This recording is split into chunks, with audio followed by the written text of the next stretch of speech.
Exactly. They found a big piece of wood up on the top of a mountain somewhere, and the only explanation is that's from Noah's Ark. I don't remember one thing. We've caught these Christians lying so many times, red-handed, and making up evidence. I mean, just look at Josephus' writings.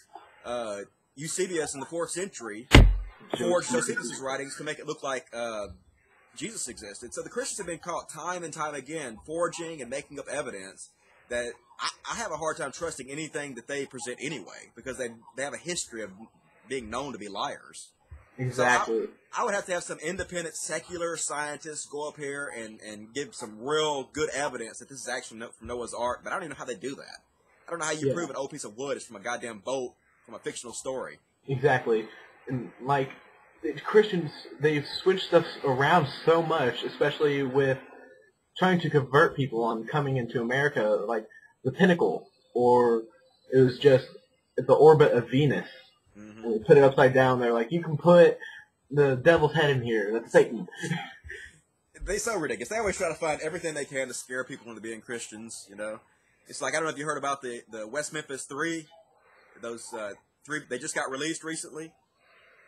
Yes. They killed... I can't remember. They were convicted of killing this boy, and the redneck authorities accused them of being Satan worshippers and shit. But they had nothing to do with it, man. They had no evidence. They exonerated them.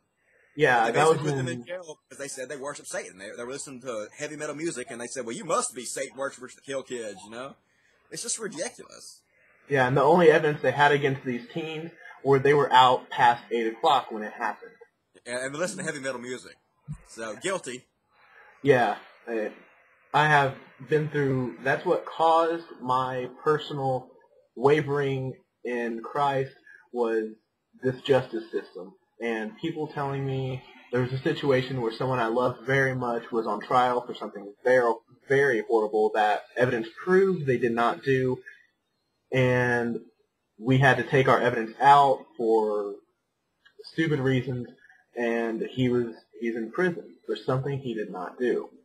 And a year and prior to that, people were coming up to me, Chad, I heard about what's going on with your dad. I want you to know God talked to me. He told me your dad's not going to spend a day in prison.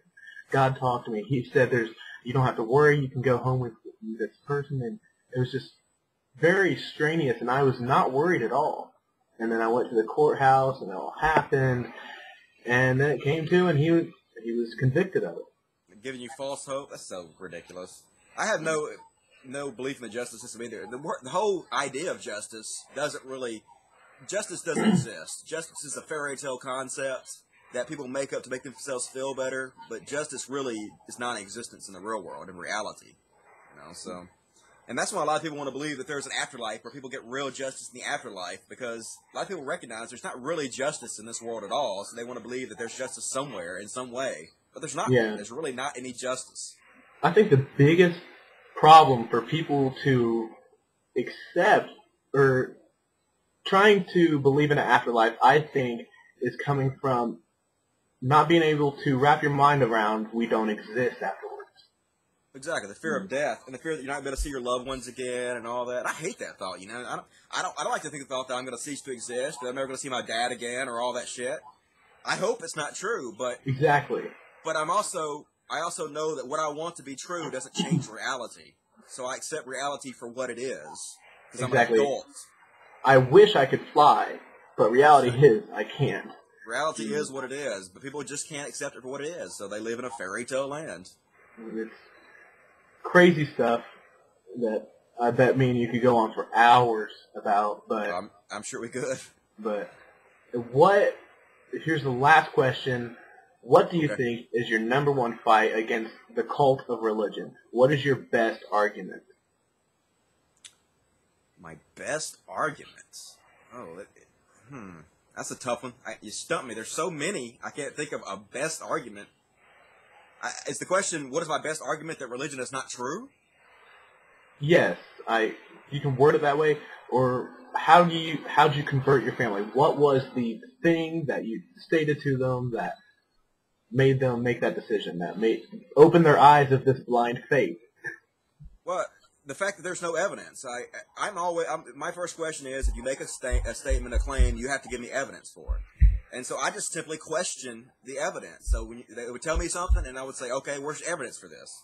And they didn't have any because their belief was not based on any kind of evidence whatsoever. So if you continue to question people's beliefs and ask for evidence, eventually they'll begin to understand that they don't have any evidence. See, people don't even understand why they believe what they believe.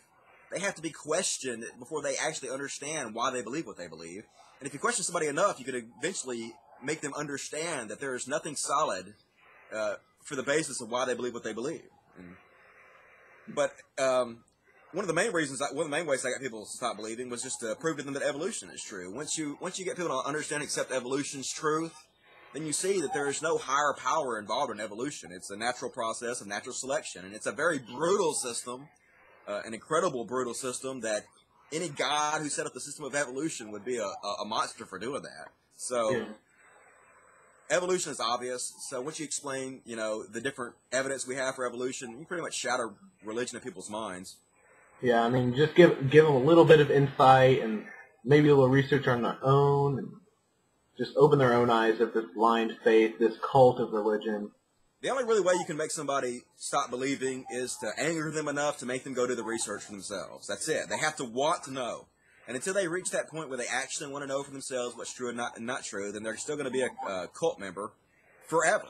But you can't anger somebody enough to eventually where they'll say, well, fuck you, I'm going to prove you wrong. And when they do it, that's it for them.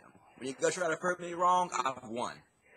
Exactly. And, well, I don't know. Some people are so blinded by faith, no matter how much evidence you give them, no matter how much you show them, no matter how much they read about the human genome or anything about that, they say the devil made it up.